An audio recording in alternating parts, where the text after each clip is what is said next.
Muy buenos días, mis queridos hermanos, mis queridos amigos, bienvenidos nuevamente, otro día más, a nuestro espacio dedicado para el estudio de la escuela sabática, de las lecciones de escuela sabática. Y pues hoy nos toca hacer el repaso de la lección de esta semana, la semana que titulaba Compartir la misión de Dios. Compartir la misión de Dios. Y pues antes de comenzar nuestro repaso de la lección de esta semana, vamos a tener una oración. Amante y bondadoso Padre Celestial, te damos muchas gracias, Señor, porque nos has regalado una bella semana. Nos has regalado, Señor, la vida, la salud y la oportunidad de llegar hasta este momento. Hoy es el último día de esta semana, el último día de labores, el último día de nuestros quehaceres y de nuestros afanes de la semana y nuestros afanes en los quehaceres para sobrevivir, para vivir. Señor, nos regalas la oportunidad de tener un nuevo día, otro día más.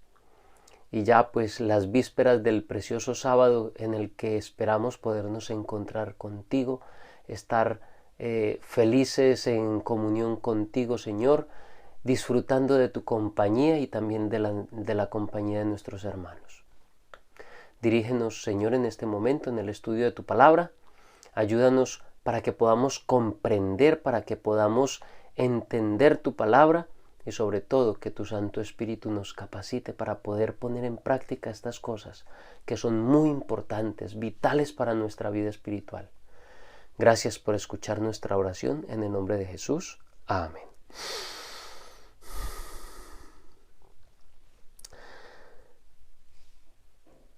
Durante esta semana estuvimos mirando algunos aspectos, características de Abraham que son importantes tenerlas en cuenta porque son características que nos ayudan como cristianos en nuestra obra, en la obra o en la misión que Dios nos ha encomendado, la misión de Dios. Como dice la lección del trimestre, la misión de Dios, mi misión. Es decir, Él nos encomienda esa misión, la misión de llevar el evangelio a las personas que perecen. Y hay ciertas características que se adquieren en la comunión con Dios que pueden hacer más efectivo, puede hacer que nuestro esfuerzo sea más efectivo a la hora de llevar a cabo la misión que Dios nos ha encomendado. Y pues la primera característica que la lección nos venía mostrando es el don de la hospitalidad. El don de la hospitalidad es un don maravilloso e incluso Pablo amonesta en cuanto a que no se nos olvide practicar la hospitalidad por las cuales muchos recibieron bendiciones, y Abraham, Lot y muchos otros recibieron grandes bendiciones por esta maravillosa característica, el don de la hospitalidad.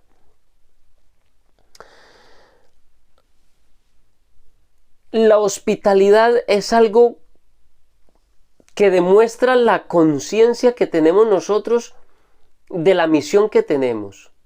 Es decir, nuestra misión es hacia las personas que perecen, hacia los que están afuera, hacia los que se están perdiendo, tanto de los que están afuera que se están perdiendo, como los de adentro también que se están perdiendo. Porque hay muchos, o estamos muchos, que quizás en nuestra condición de cristianos, de adventistas del séptimo día, y muy posiblemente estemos perdidos. Estemos perdidos porque estamos viviendo un estado laodicense, estamos viviendo un estado parecido al de los fariseos, que solo eran apariencia, pero por dentro siempre estaban, como decía el Señor Jesús, podridos. o estamos tomando las cosas de la iglesia, las cosas de la Biblia, demasiado relajadas, demasiado, no todo puede ser tan estricto. Tendemos a irnos hacia los extremos, pero necesitamos tener conciencia de esa misión. El hecho de que seamos hospitalarios, la hospitalidad puede ser una característica maravillosa que nos da evidencia de que entendemos, comprendemos y sabemos que tenemos claro cuál es nuestra misión. La influencia de cada uno de nosotros en las personas que le rodean, en las personas con que tratamos, la influencia que nosotros podemos ejercer sobre los demás que están al alcance de nuestra influencia, puede ir para bien o para mal. Y al parecer, esa característica de la hospitalidad, que hoy se puede practicar de otras maneras. Yo soy consciente del peligro que puede ser el llevar a alguien a casa, aunque también deberíamos de con sabiduría poder entender cuándo, cómo y por qué poder hacerlo. Pero es una característica que nos ayuda con la influencia que nosotros podemos ejercer de cara a los demás, hacia afuera, a las personas que no conocen a Dios o incluso a las mismas personas de la iglesia que quizás no están tan bien.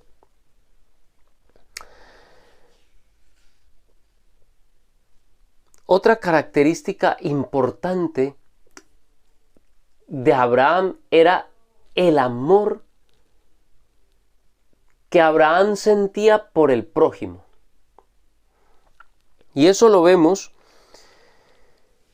en el relato en el relato que estuvimos analizando durante la semana de la destrucción de Sodoma y Gomorra, y cómo previamente a esa destrucción el Señor pasa por donde está Abraham y Dios decide, como dice la Biblia, no hará nada Dios sin que antes lo revele a sus siervos los profetas.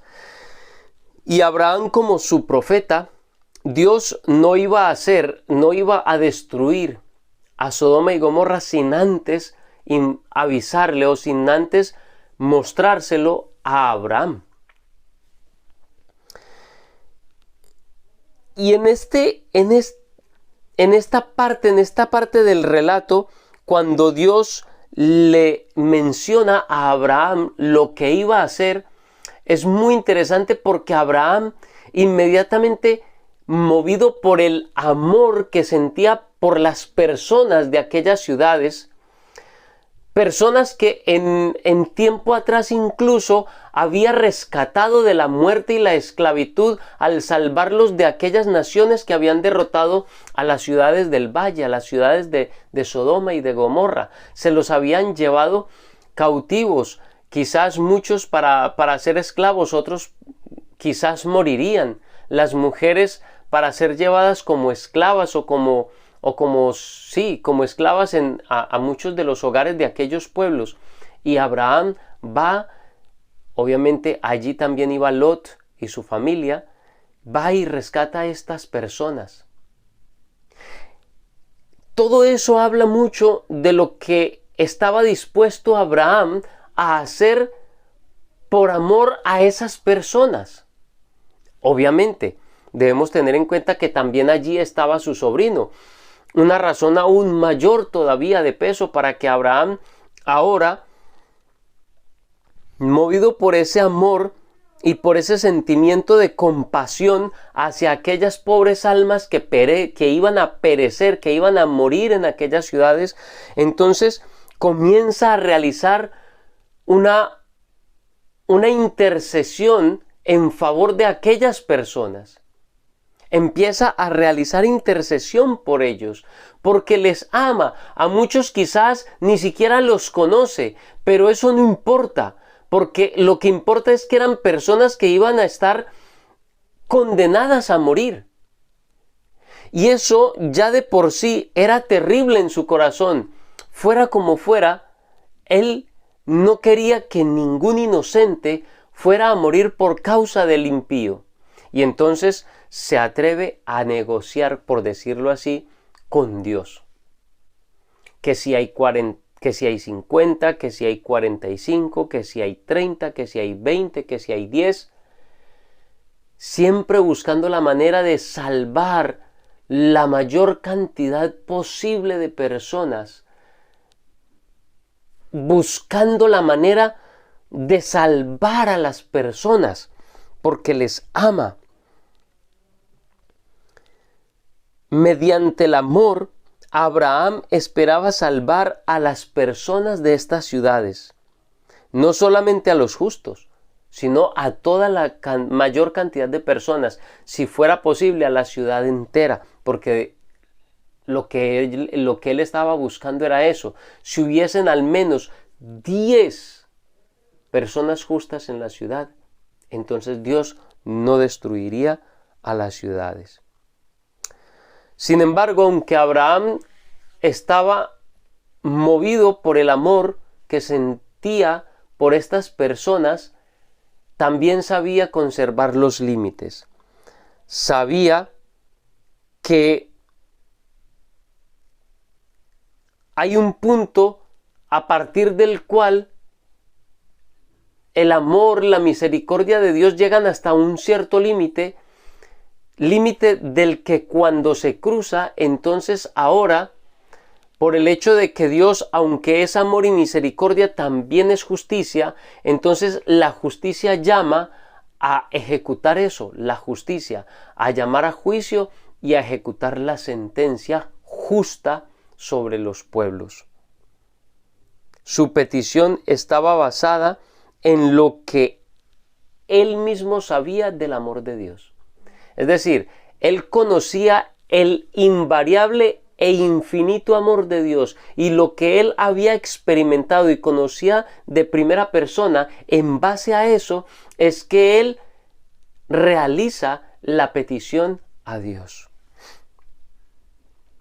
Es decir, no es solamente el don o la característica de amor que tenía Abraham, sino el hecho del conocimiento que tenía Abraham del gran amor, de la gran misericordia, como dice en Éxodo, en el capítulo 34, cuando Dios le muestra la gloria,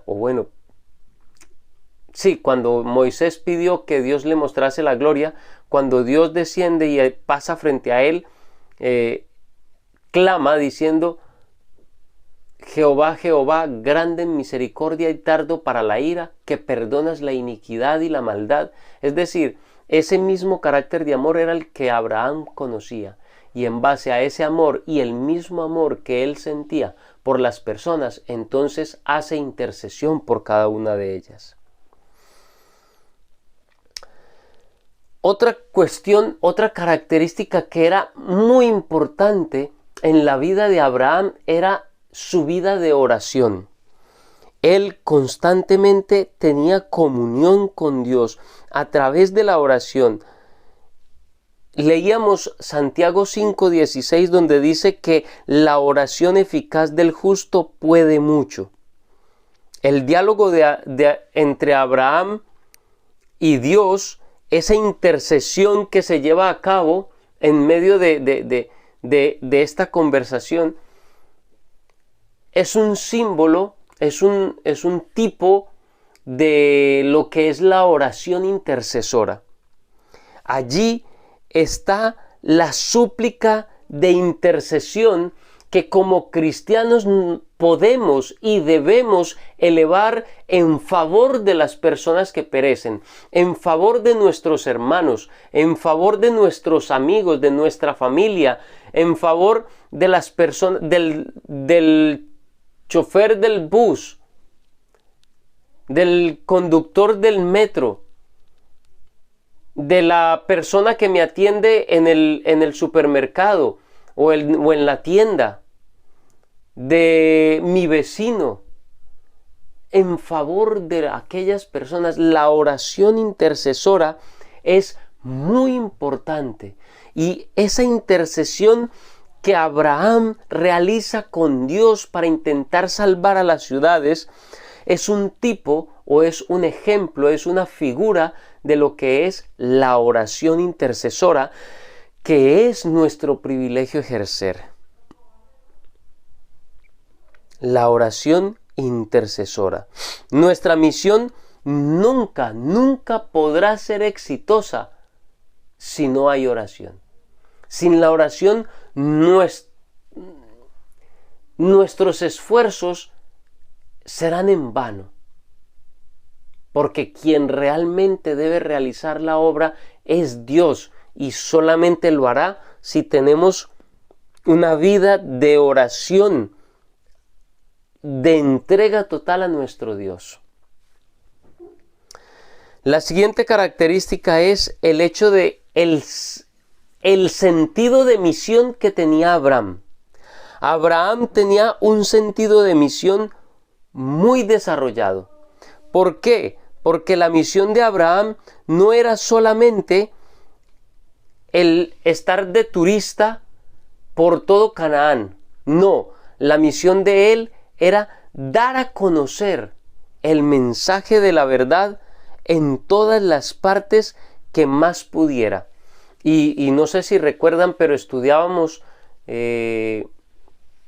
la semana pasada el hecho de que las personas,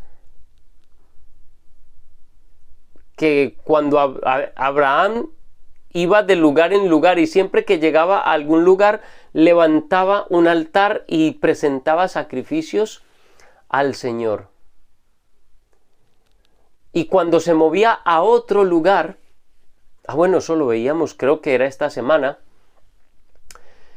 cuando él se movía a otro lugar, este altar quedaba, y muchos que habían aprendido a adorar a Dios por la influencia de Abraham, cuando llegaban a aquellos lugares donde Abraham había estado y veían el altar, entonces ellos también presentaban los sacrificios al Señor en aquellos altares. Es decir, hay conciencia de lo que es la misión. La misión de Abraham es la misión que nosotros tenemos. Es la misma misión. Quizás en nuestra época tiene un enfoque diferente, como veíamos la semana pasada, que ya el enfoque no es que los pueblos vengan a una nación específica, sino que ahora los cristianos debemos ir a todas las naciones. Aunque el enfoque haya cambiado, lo que nunca ha cambiado ni cambiará es el hecho de que esa misión se debe realizar a través del amor, la oración, la intercesión, la misericordia y sobre todo la dirección del Espíritu Santo. No sabemos cuántas personas murieron en la destrucción de Sodoma y Gomorra. Nosotros no podemos saber ni podemos calcular siquiera el número de personas que pudieron haber muerto en la destrucción de aquellas ciudades del valle. Eran 5. Y al final todas fueron destruidas. Y no sabemos cuántas personas murieron, pero el hecho de que solamente 3 hayan podido sobrevivir nos indica, veíamos esta semana que nos da también una pauta que nos indica el hecho de que en ninguna parte se nos promete que todas las personas a las que les hablemos, que todas las personas a quienes les presentemos el Evangelio, que les presentemos la verdad y querramos mostrarles el camino de la salvación, no todos van a aceptar. El hecho de que solo 8 personas se hayan salvado en el diluvio, el hecho de que solo 3 personas se salvaron en Sodoma y Gomorra, nos indica que no debemos frustrarnos porque porque se nos rechaza en muchas ocasiones, porque en muchas ocasiones podamos llegar a ser rechazados porque les presentemos el Evangelio, porque las personas no quieran aceptar a Cristo, porque aunque les presentamos uno y otro y otro y otro estudio bíblico, las personas no parecen aceptar, no parecen ablandar su corazón. Algunos que incluso rechazan el Evangelio de plano. Ni siquiera permiten que se les dé un estudio, ni siquiera permiten que se les hable de Dios en ninguna manera. Eso puede llegar a ser frustrante, pero esto que nos deja la enseñanza de la destrucción de Sodoma y Gomorra y del diluvio, nos dice que no debemos frustrarnos por ello, porque en todas las épocas siempre ha ocurrido lo mismo. Nunca la mayoría ha aceptado la verdad del Señor. Es al contrario. Es la mayoría la que siempre rechaza al Señor. Son pocos los escogidos, muchos los llamados, pocos los escogidos. El camino ancho, el camino angosto. Y son pocos los que entran por ese camino angosto. Constantemente se nos dice en la Biblia ese hecho que está muy claro. Y tenemos que entender que nuestra misión no es convertir a nadie, es presentar el Evangelio y permitir que sea Dios el que realice su obra a través del Espíritu Santo. Que no nos aceptan, que no aceptan el mensaje, no nos aceptan como maestros no nos aceptan el hecho de que queremos darle a conocer el Evangelio de Dios. No aceptan el Evangelio, no aceptan lo que les decimos. No significa que debemos frustrarnos. No debemos frustrarnos porque ya el hecho una de las enseñanzas que podemos extraer de estas dos destrucciones, de la de Sodoma y Gomorra y de la del diluvio, es que no todos van a aceptar. Es más, la mayoría nos van a rechazar y ya debemos de ir con esa conciencia, con la conciencia de que no todos nos van a aceptar, pero que a todos debemos presentarle el Evangelio como si sí fueran a aceptar. Presentárselo con la misma alegría, con el mismo entusiasmo, con la misma dedicación, aunque no lo acepten. Nuestro mensaje, el mensaje que debemos presentar debe ser presentado invariablemente e independientemente de si nos van a rechazar o no nos van a rechazar. Y la última característica que es muy importante a la hora de implementar la misión que Dios nos ha encomendado es la sumisión. Sin la sumisión estamos perdidos. Debemos estar sujetos y sumisos por completo a la voluntad de nuestro Dios. Debemos estar siempre sujetos, sumisos a lo que Dios tiene planeado para cada uno de nosotros. La sumisión de Abraham fue una de sus características más importantes. Siempre estuvo sumiso a Dios y obediente a lo que Él le pedía. Cuando Dios le hizo el llamado, ese llamado desafiante que Dios le hizo cuando estaba en Ur de los Caldeos, aunque él pudo haberse mostrado escéptico con respecto a lo que había recibido, aunque hubiera podido negarse y decir que él estaba enloqueciéndose o que estaba sufriendo de alucinaciones por causa del estrés, no sé, si hubiese podido inventar cualquier cosa, pero a pesar de todo eso, la sumisión que Abraham siempre presentó lo llevó siempre a obedecer la voluntad del Padre Celestial. Y a donde el Padre Celestial lo mandaba, él iba. Y lo que el Padre Celestial le pedía, él lo hacía. Porque esa era una de las características que lo representó siempre, la sumisión al Padre Celestial. La elección de la tierra no la eligió él, sumisamente fue hacia la tierra que Dios le había escogido a él.